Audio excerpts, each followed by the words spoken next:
Naomi Bacon is the founder of Tandem Collective, a company known for marketing books exceptionally well. Thank you. Naomi has a background in marketing and public relations and has worked with organizations including the Blair Partnership, that's J.K. Rowling's agency, Pottermore, Pan Macmillan, Penguin, and Hachette.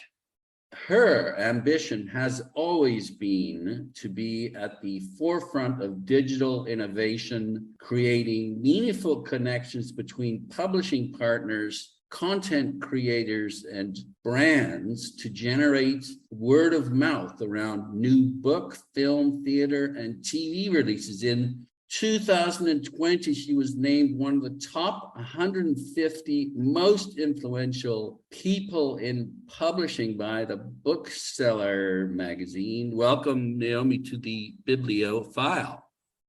Thank you. Thanks for having me. So, word of mouth, that's been the ticket for as long as books have been around.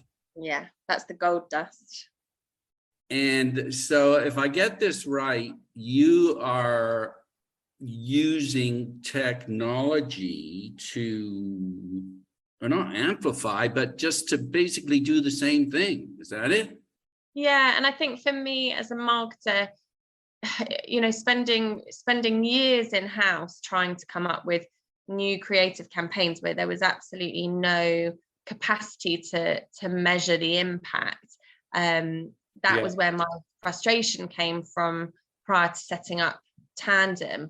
And the whole reasoning behind Tandem is to find ways to almost quantify word of mouth and quantify that form of marketing. And as a marketer, word of mouth is always going to be your most powerful tool for recommendation. So how do we create that in a way that is I hate the word authentic, but natural and real, and so that's what kind of Tandem is all about. Yeah, it's interesting you went straight to measuring it, because historically you hear, well, advertising works, but we're not quite sure what half of it works. Yeah, exactly.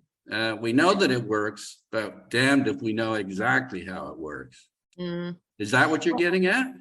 Well, when you're an agency, I think you can, with the best will in the world, you can have wonderful ideas, but if you can't show how you're contributing to the bottom line, you need your client to be able to say, look at what this agency can do, and look how they contribute to book sales. So it was one of my kind of very tenuous ideas at the beginning. I mean, Tandem was just me and a business partner right at the beginning, and I was doing every single role from finance through to social media. And right at the beginning, I thought to myself, let's capture data where we can.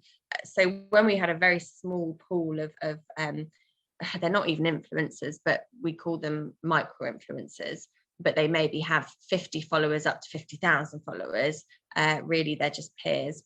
But at the end of every campaign, we would ask them how many Instagram grid posts they'd done, how many story posts they'd done, how many people had directly messaged them to say they bought the book off the back of seeing a recommendation. So what we've got now, 4 years into running these read-alongs, is 4 years worth of data. So we can start measuring what the optimum follower count for an influencer is to sell the maximum number of books, what number of Instagram story posts are needed for the highest engagement. So we can start kind of plotting trends and seeing those patterns over the course of 4 years now.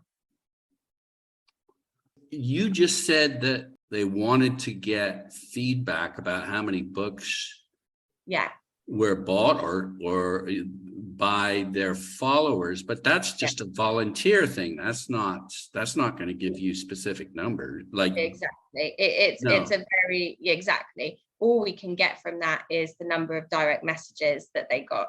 So the actual people that took the time to buy the book and message the person that they're following to say, thanks to your recommendation. Right.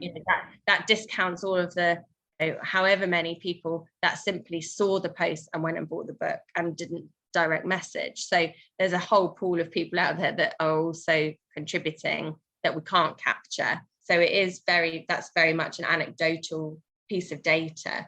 What we're working towards is how do we almost become a bookseller in our own right. So we will also be able to contribute to TCM every time we run a campaign. What do you mean by that? As a bookseller, when someone buys a book, having it contribute to the total number of book sales. So very differently to, I could buy books from the warehouse and sell them on, at RRP, but that wouldn't contribute to the top 10 bestseller list. So in order to contribute to the bestseller list, you have to be selling as a bookseller. Does that make sense? No. So in order for a book, so obviously the marketer, the clients that we work with, they want every sale to contribute to getting their book into the top 10 bestseller list. Right. So in order to do that, you have to sell through a bookseller or bookshop.org or Amazon or Waterstones or whatever it might be. You have to sell through a bookseller. Yeah. Whereas you could buy books from the warehouse and sell them on at price, but they won't then contribute to the top 10, to getting the book into the top 10. Okay, so in other words, books that are bought directly from the publisher don't count? No, exactly. That's it. Ah, okay. Well, from the publisher's warehouse. Yeah. Yeah. Exactly that. So it has to go through a bookseller. So that's where we're sort of looking at how do we collaborate with booksellers so that when we're working on a campaign, say it's the new John Grisham, how do we ensure that everyone that buys a book off the back of seeing the campaign that we're doing is directed to buy the book from a specific retailer so that we can then track the sales? So you would have like a special little code on all your stuff. Like an affiliate link. Exactly that. And that way you can say, hey, look at our campaign. Look, we did this. Yeah. I think where we've been able to see uptick in sales has been especially when we've been working on sort of very small shoestring campaigns for publishers, and their sales director has been able to directly correlate an uptick in sales with the activity that we're doing because there's no other competing activity. Right. That's always a good way to do it, isn't it? Then so exactly this is what we spent with this company and that's all we did. Yeah. Exactly. And the other area is backlist as well. So when we've worked on backlist campaigns, obviously there is no other marketing going on around them. So we can, again, track the uptick in sales if we're working on a backlist title. Yeah, because often these things on whichever social media it is, it's not just the front list, it's the back list too, right? Absolutely. And that's been the power of TikTok, to be honest. Yeah. It's resurfaced so many books that published a long time ago, right? But getting a second wind. So TikTok's been amazing for that backlist focus. Okay, so why did you get into the book business in the first place? I always wanted to go into publishing since I was 15. I remember my mum giving me one of those Penguin career guides, and I looked through for books, and there was editor. And I thought, oh yeah, that's me. That's what I want to do. And I just did everything I could to get into publishing from 15. I was already sort of working in the bookshop, and I volunteered. And then when I graduated, I just couldn't get a job. It was during the recession, and there were no publishing jobs, and I didn't live in London, so doing work experience was tricky and costly. And I ended up having to do kind of 4 waitressing jobs. I worked in insurance for a bit just to pay the bills. And meanwhile, I just showed up at every literary festival I could.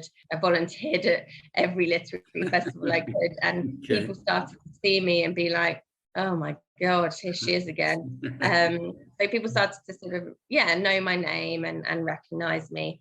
And eventually I actually got a phone call from a film PR agency, saying your name's come up as a potential candidate for an assistant role. Will you come in for an interview? And I got in there and had the best interview I'd had to date. But I knew nothing about film. I knew nothing about digital PR. So I was it was all going on kind of connection with the people interviewing me. And I went away thinking, boss that, got a job, didn't hear anything. So I just persistently rang for 2 weeks. And finally the PR director said, oh, come in. We'll give you a Just week. stop calling us. Here's the job. Yeah, and she said, come in and we'll see what you can do. And that, after a week, it became a full-time job. But what was amazing was, meanwhile, they opened the publishing arm of the business, and I got made the assistant on that, as well as working on the more established film PR accounts. And I also got to I was an EA to the head of PR. So I was getting to understand the business structure and the model, and I was sitting in on some of the really important meetings and understanding business development. So I got a kind of whole overview. And about 8 months later, I got headhunted by Pan Macmillan, because it was at the time when suddenly all the publishers wanted to bring digital expertise in-house, because they, prior to that had worked with agencies. So they wanted to bring social media people into the businesses. And I had fallen into this digital PR role, so I knew all about social media, having never known anything about it previously. So I was able to sort of go in at a much higher level very quickly, because I had the expertise, that kind of niche expertise at the time.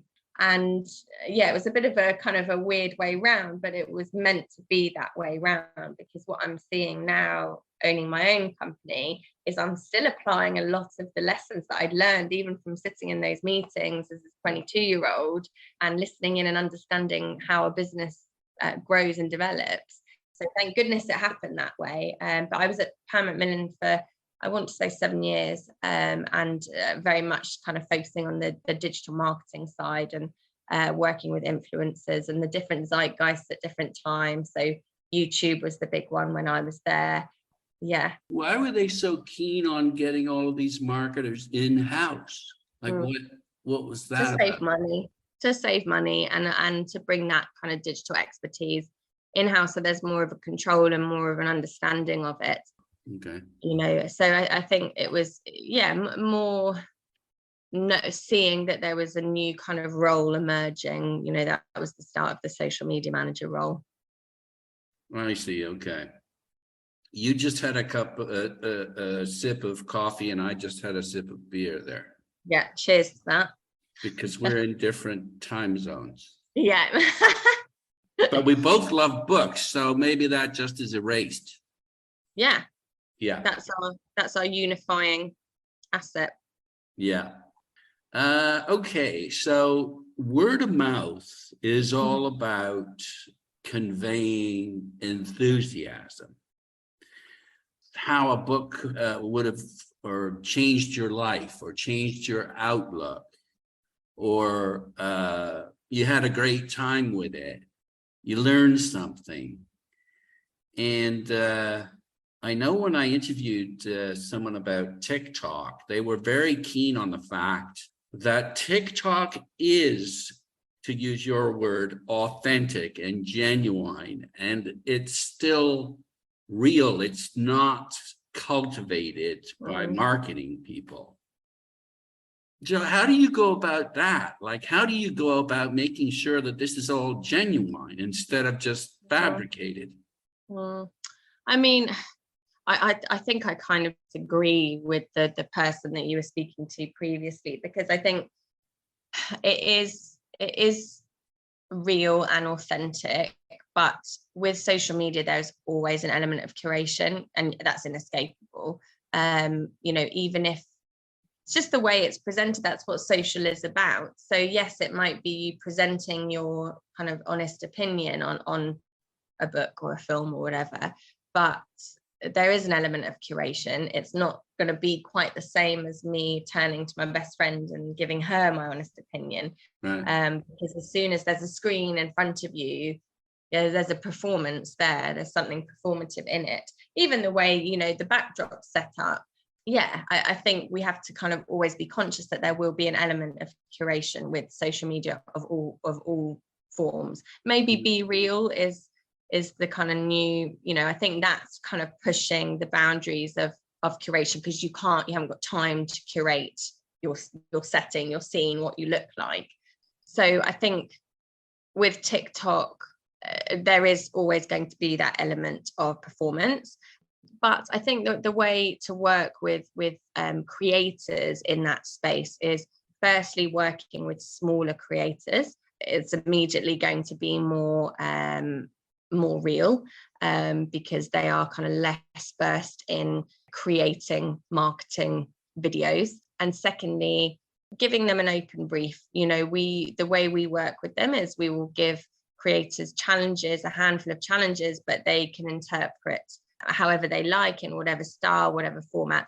The problem is a lot of clients don't want that, and they want to be able to give a very firm brief of what they're looking for, and they will want approval over videos, or over the videos that are being created. So, a creator will create a video, it will go to the client for approval. If they're not keen, there'll be changes that need to be made. If something's being said that they don't want to be said, that will need to be removed. So, I mean, it's curated, and there's no two ways about that.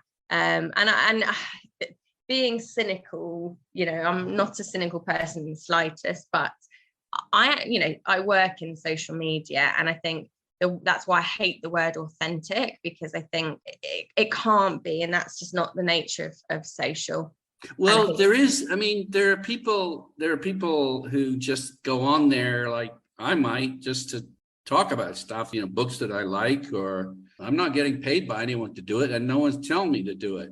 But I think, with Instagram, with the read-alongs that we run on Instagram, it's not a paid-for activity, it's a volunteer activity. So people sign up to be on a read-along. We maybe get several hundred applications, and we maybe have 30 slots. So we know that the people that are applying genuinely want to be involved in that campaign.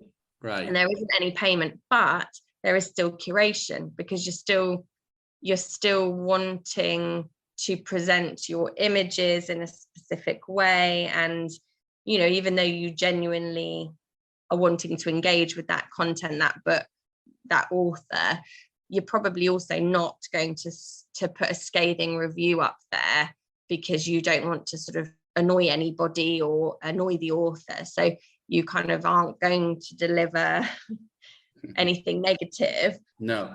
I'm all for that. I don't like negative social media. I think sentiment in that space should be positive. I like honest social media. I do like it. I do like it when people crap on books. I'm the opposite. I think I would do that to a friend. I think when there's immediately a public facing aspect, there's people, you get into the kind of danger zone of upsetting the author who has spent years writing that book, and fine, not everyone's going to love it, but I also think having that public negativity is obviously going to be hurtful, and also you frustrate the people that have loved the book, because I think if someone goes in with a really kind of vitriolic or scathing review, but it's not shared by others, I think there is also the sort of cancel culture element that it can lead to as well now in social media, where sort of a comment can spread like wildfire, and even if others haven't read it, they're not going to be creating their own perspective. They will just sort of follow the lead of this one scathing review. So I think I like when someone has a balanced perspective. Yes, exactly. I mean, I like that. Honesty. Yeah. But again, what you're doing is there must be some kind of incentive for these influencers. They get why don't we get into, because on your website, and what's the website again? It's thetanumcollective.com. Okay. You've got case studies. There's all sorts of stuff like little things that you do that it's fascinating because you've almost like you've turned these into packages that a publisher could buy. Like I want a read along, for example. What is a read along? That's okay. That's the first question. Yes. The read along was an accident, in all honesty. So it came off the back of a campaign several years ago with a publisher. It was Penguin Random House. They came to me with a thriller that just hadn't been packaged correctly and hadn't sold at hardback. And they said, we've got very minimal budget, but what we would like to see is some visuals on Instagram. Instagram was the zeitgeist. Want visuals on Instagram, some word of mouth chatter, and some author care so that the author can see that the book is being discussed and that there is a campaign around it. So the book was set over 4 hours, and it was a really brilliant thriller. And I test ran it, and you could read it in 4 hours. So on a whim, I thought, let's do a real-time read along.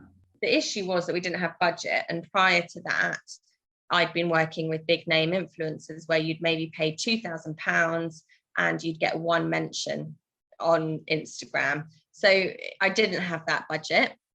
So what I thought was, why don't I find thriller fans who I know will love this book, and we will work with smaller accounts, but lots of them. So we found 20 Instagram, what we call Bookstagram accounts of people that had been reading sort of similar genres.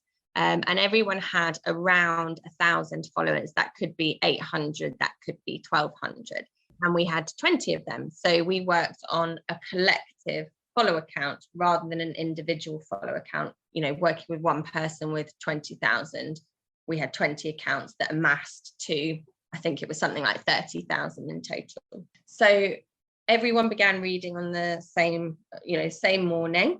And hidden in the pages of the book that we'd sent out were beautifully printed question cards that had, page 20, please stop and discuss. How do you think the characters are feeling at this juncture? And then there would also be a creative challenge, something along the lines of, please go onto Instagram stories and create a video in the perspective of the character and what you think she's going to say next, something like that.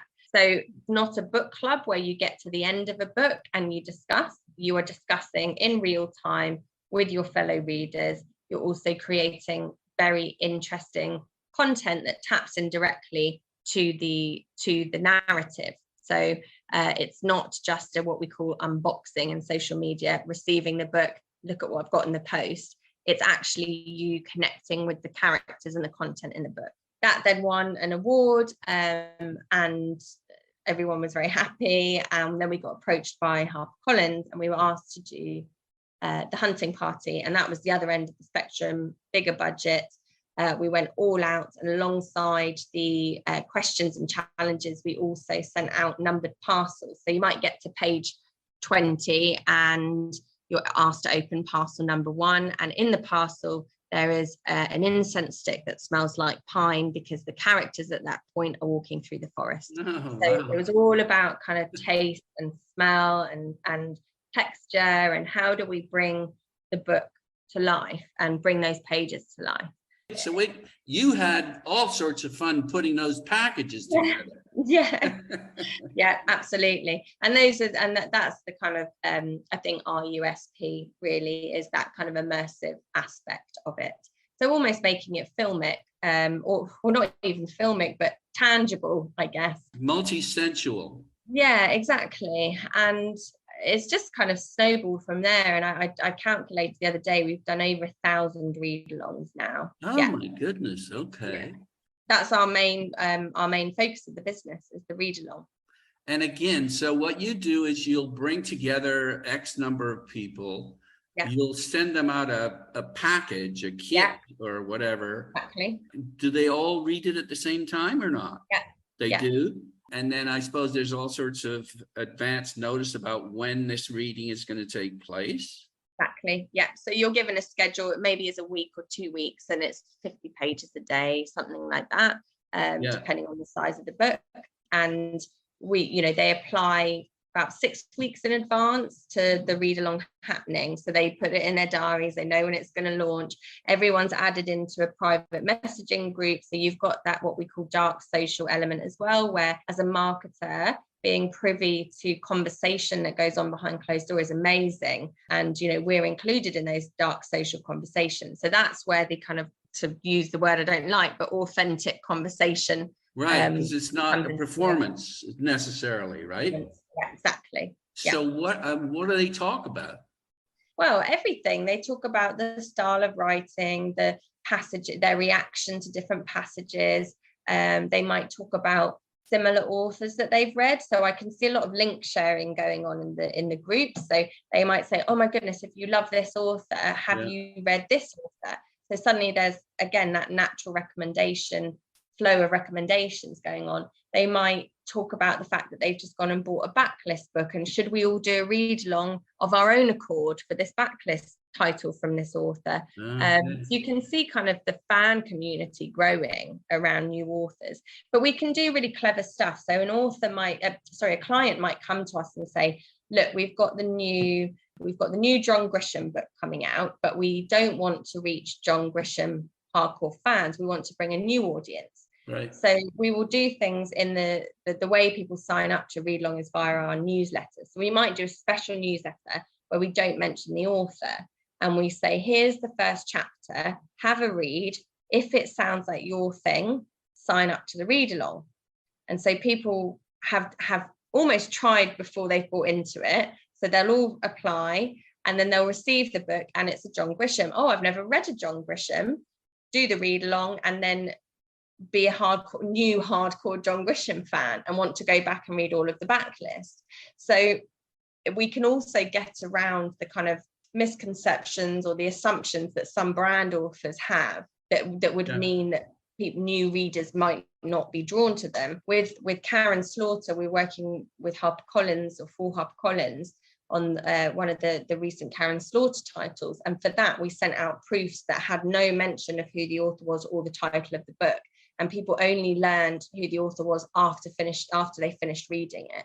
So lots of kind of mystery read-alongs, they work really well. Yeah. And again, the incentive, you've got leaders of this read along, I assume, that get more stuff than the others get.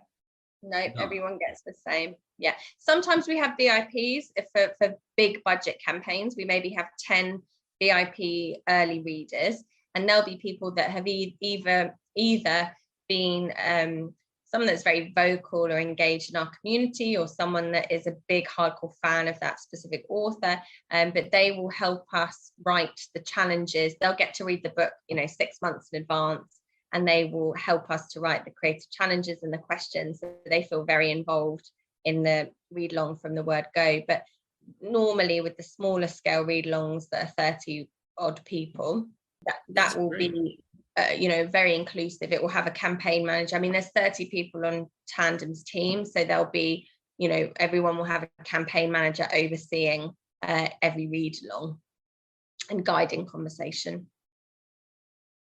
That's really cool. Thank you. On a whim. Best ideas come from just on a whim. And again, this is all sort of public facing, because they're making comments as they're reading and posting a whole bunch of stuff, right? Yeah. So it's like a book conversation in public. Yes, exactly that. Right. With beautiful visuals to accompany it. So, And you're serving as a catalyst, kind of. Yeah. We are the project managers, I guess. We structure it with the new kind of elements that we can add on. So things like every time there's a new function that Instagram introduces, we have to work out how we incorporate that into the creator challenges, because we know that that's going to heighten engagement. So it's playing around with always changing how many creator challenges there are, what's too many, what's too few, why isn't conversation flowing here, how do we get conversation flowing? I mean, what you want, though, is you want that public conversation to attract a whole bunch of other people looking at it and saying, Damn, I've got to go read that book. Exactly. So that's exactly what we do. So that's why we'll probably start talking about the read along a bit in advance. We'll send books out a week or so in advance. And there's only 30 slots, but anyone's followers can also get involved. So they will then message us to say, could I also be in a private messaging group, and could I have the read along cards, because they're digital. So we make them available on the website. Okay. So essentially the only thing these people aren't getting is the book. How do they get the book? They buy it. So and immediately we're contributing to sales. So, we've had read-alongs where it's been 30 participants, but we've had over 100 people. So the client's paid for 30 participants, but we've had over 100 people participating. Is that how the client pays then? Is based on the number of number of participants, exactly. So 15, 20, 30, and now we do 50 and 100. And the whole point of it as well is that it's meant to be available to small presses through to the big five. The company as a business model is all about inclusivity, so that's a whole other story.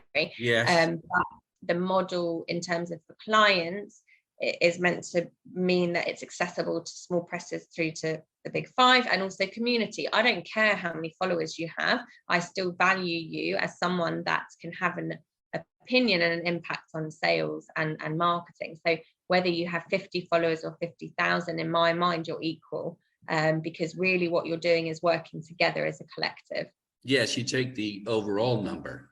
Exactly.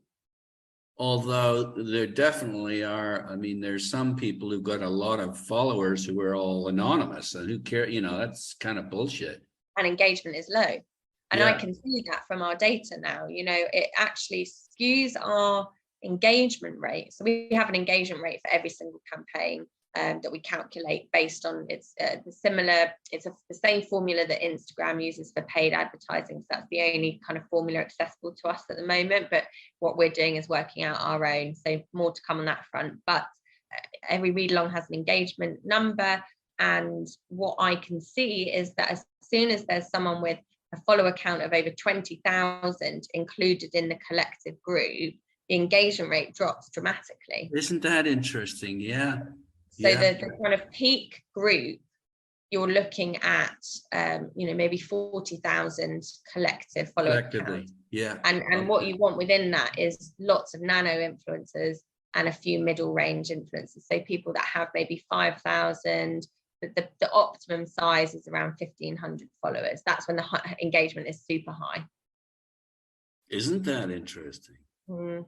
And you don't pay them anything, you just give them all sorts of goodies and such. And it's community. That's what they're looking for. And I think we were one of those businesses that really did well from the pandemic, because what we were providing people with was distraction and community and connection. We even we're working on a book called All the Lonely People, and we did our own sort of anti-loneliness campaign. And as part of that, we had a coffee morning on Zoom, and we had people joining from all over the country, just for conversation. And that's what Tandem does. It connects like-minded individuals over, a shared love of reading. Very simple in that sense. Well, I for the last 15 years or so, it's basically I'm seeking out really smart people and authors, of course, to talk about books. And a conversation rounds out a book. There's a book. Yeah. But if you don't have a conversation about it, you haven't really thought, you can think on your own if you want, but there's all sorts of cool ideas that come out that you never thought about. Absolutely. And I think that was my feeling as well, is so much joy comes from the discussion around a book, and reading is essentially an isolated activity. So how do we make this something where there is a connection and there's conversation, and it's something that's shared? And that's how the read along was born. It's a shared conversation around, and also the discussion questions. I think that's what a lot of the feedback is after a read along, after people have done their first read along, is I never thought to think about it in that way. That question that was asked there, I suddenly saw the book in a different perspective. And someone might read it and not love it, and then you have the discussion and you love it because Yes, the discussion changes your mind. right. Yeah. What's a listen-a-thon? A listen along is an audio book version. Listen So along. Yes. Okay. yeah, So everyone listens at the same time, and yeah, then does stuff wherever, whichever media it is, social media. exactly. Yeah, Okay. exactly. That's So cool. and the thing with the listen alongs is it's time stamps instead of page numbers, but you can do exactly the same formula that you do for a read along, except the questions might also relate to the experience of listening. So it could be, how does having a multi narrator cast impact your experience of the book, that sort of thing. Okay. Okay. So what else do you do? We do cook-alongs for cookery books. They are very, very popular. And the reason for that is that the challenges are always around creating video. And obviously Instagram is really pushing video as an engagement, for engagement now. So cook-alongs perform really well. What would you do? You'd post video? I don't understand. You'd have maybe 3 recipes, extracts from the cookery book. And then we would maybe send vouchers for supermarkets, or we might send ingredients bundles, and then over the course of a week you would be challenged to cook those 3 recipes, and show us your dinner setting with the meal cooked. And we might do a cook along with the chef, so they might come onto our Instagram and do a live cook along, and everyone cooks along together. So that's sort of cook along. You're making reading a kind of a community activity. Yeah, exactly. In a way. And then during the pandemic, that's when film distributors started getting in touch. And obviously I originally worked in film right at the beginning, and then we started doing watch alongs, and again, same concept, worked perfectly well. We do listen alongs for podcasts as well. Anything works. My favorite are the crime thriller read alongs, where they don't lend themselves to kind of in-depth commercial crime fiction. What we do, rather than sending out in-depth questions, we send them cards and a mini evidence board, white clean evidence board, where we will say, please present a mind map of the current potential suspects, or please create a timeline of the order of events prior to the murder happening, that kind of thing. So people get to play detective. And then we might ask them to stop reading just before it becomes clear who the murderer is, and they have to pitch their theories back to one another. So you can be really, I think when you've got a foundation like the read along, it's very easy to build out new concepts on top of it. So journal alongs, that's a big one at the moment, where you maybe have kind of self-exploration exercises for a self-development title. Any genre works, anything. We've tested everything. How does nonfiction work then? How does that go? It's the kind of journal alongside. So it's maybe having kind of moments for reflection. It's a longer. We did a lovely campaign that there's a case study for, called A Manual for Being Human, and it was a 2-week campaign, and there were sort of alternate days for reading and thinking. And because a lot of it was quite self-reflective, you don't want to kind of make people vulnerable and be kind of talking about very personal situations publicly. So we'd maybe ask people to create something more generic. So, for example, there was a challenge in there. There was a section around childhood. So rather than asking people to, create content around their childhood, we asked them to create a video on being a kid in the 90s. So it was kind of images and music and, almost a collage of being a kid from the 90s. So you have to be kind of very careful and thoughtful with the non-fiction titles. It's a very different proposition, but what comes out of it is the kind of private messaging groups, the most important aspect of that, because it forms almost like a support network and a support group. So we even did a non-fiction on menopause, and it was 15 people in the group, but we added the author into the private messaging group on the final day, and she was able to almost do a kind of seminar with everybody, and everyone was sharing very personal stories and feelings. So whilst maybe the public facing wasn't as important for that campaign, the private messaging behind closed doors was very important. And what we saw off the back of that was everyone saying, I'm buying this for my friend, I'm buying this for my daughter, I'm buying this for my husband. So you still saw that word of mouth wildfire. It was just behind closed doors. Yeah, so what you're doing, especially with this user content, the stuff that people create, is you're sort of steering that a bit and getting them to be creative, but on your terms. Yeah, and we also run things like we have something we call collective classes, because it can be quite intimidating for someone that's sort of very casually using Instagram to be asked to create an Instagram reel, and you don't know how to do that. To do a what? Create an Instagram reel. Yeah, what is that exactly? It's a video. It's a kind of a short video, but you can kind of sew different bits of video content together. You can use images. You can put sound over the top. Instagram facilitates that, right? That's one of the functions that they are pushing very hard, because it's one of the rival functions of TikTok. So they're seeing the engagement soar on TikTok, and they want to come up with something similar. That ticks them off, so to speak. That TikTok has taken that.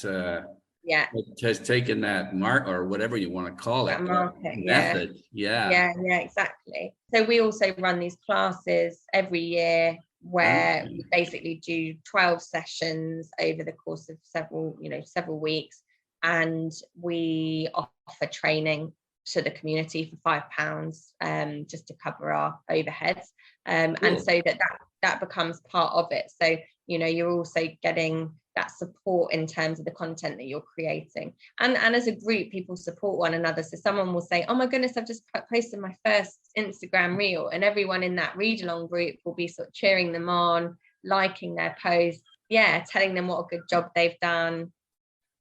It's lovely to watch.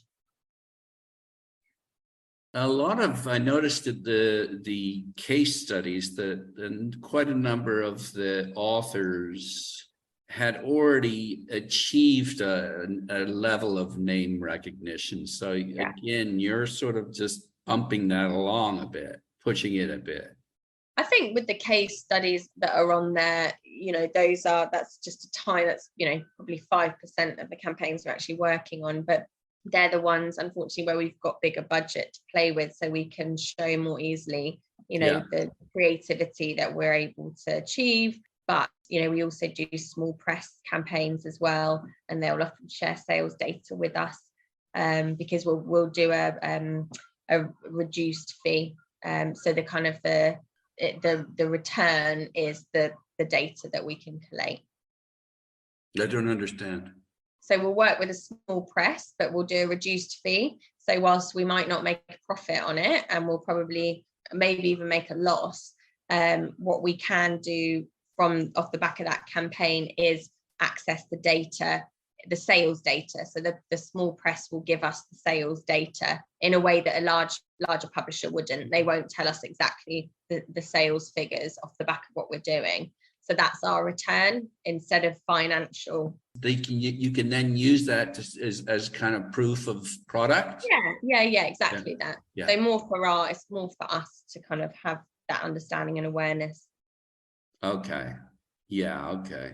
So just getting back to linking units sold to the work that you do. How do you do that again? Well, that's a tricky one. I wish we could be more kind of precise on it, which is what we're working towards. So that's what I was mentioning about, how do we become a bookseller in our own right, essentially, or how do we collaborate specifically with booksellers?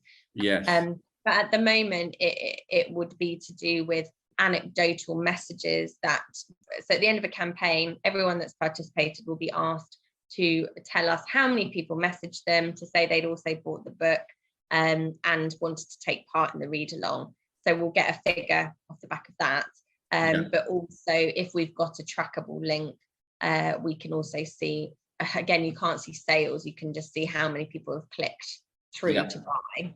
And you send that tangible report Yeah. back to the client, who then says, I guess I got value for money.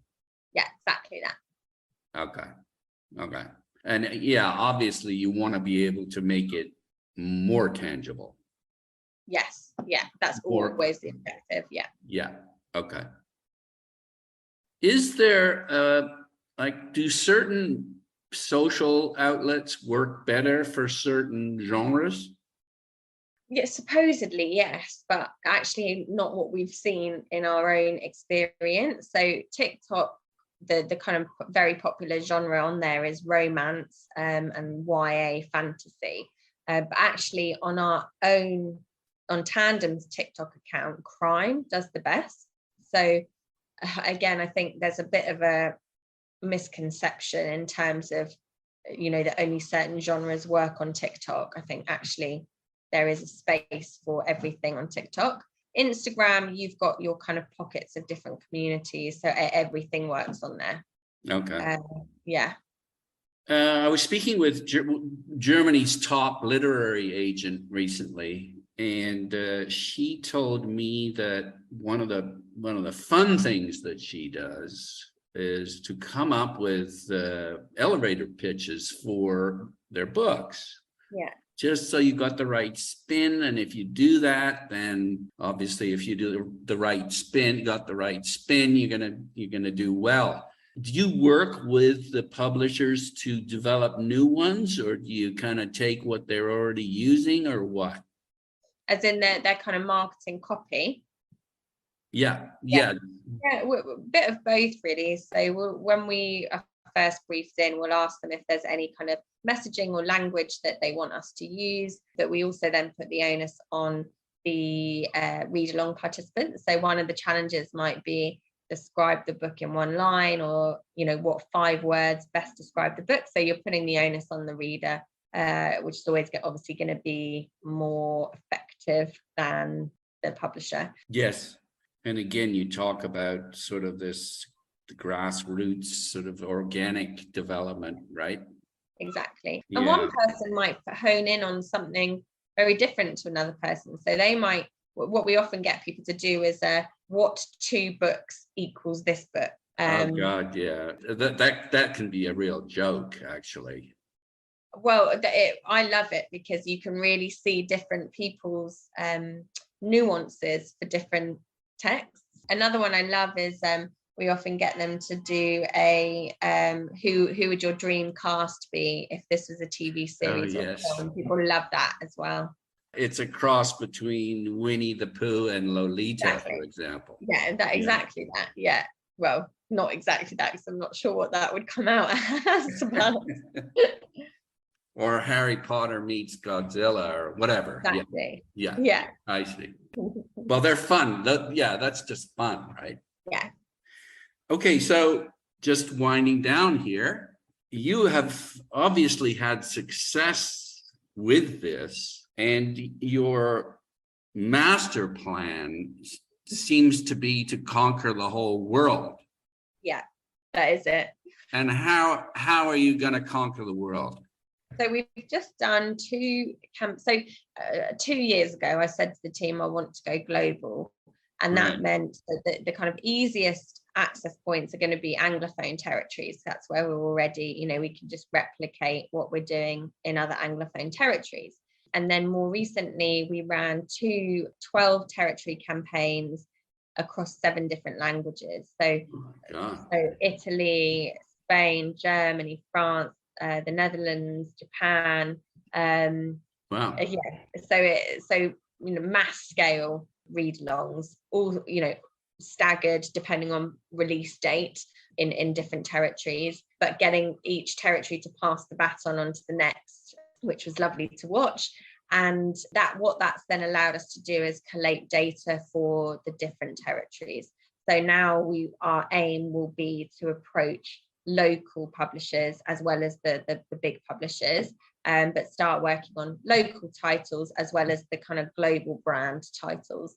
So that is, watch this space, because that is our next. We've got a group, what we call a pod within Tandem, called the World Domination Team. We've got lots and lots of multilingual speakers on the team. So that's how everything's sort of being translated, the pitch decks translated, the pitch emails translated, and we're starting to build pockets of tandem team members in different territories.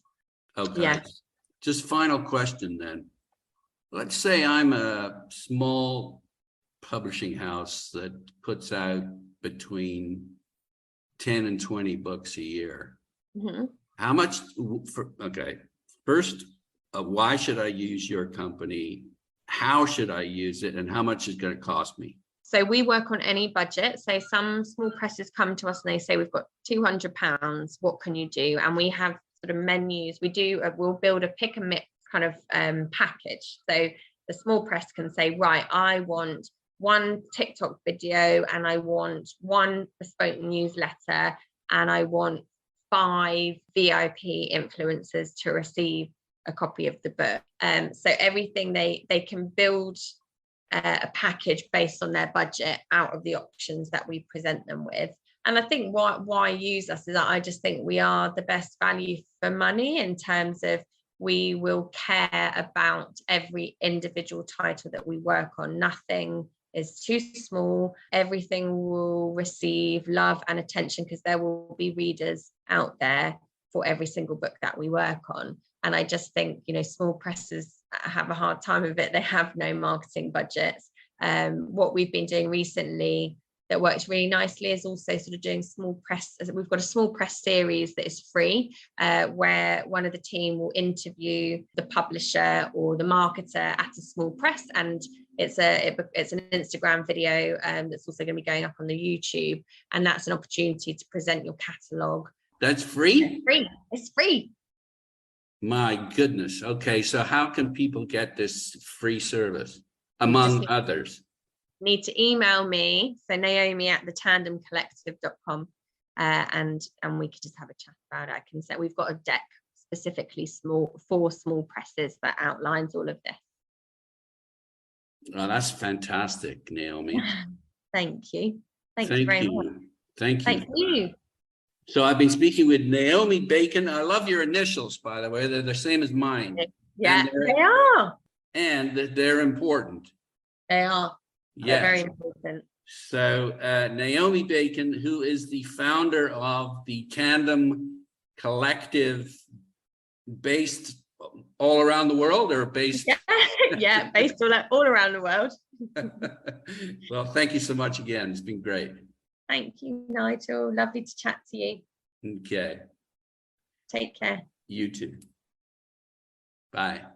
Bye.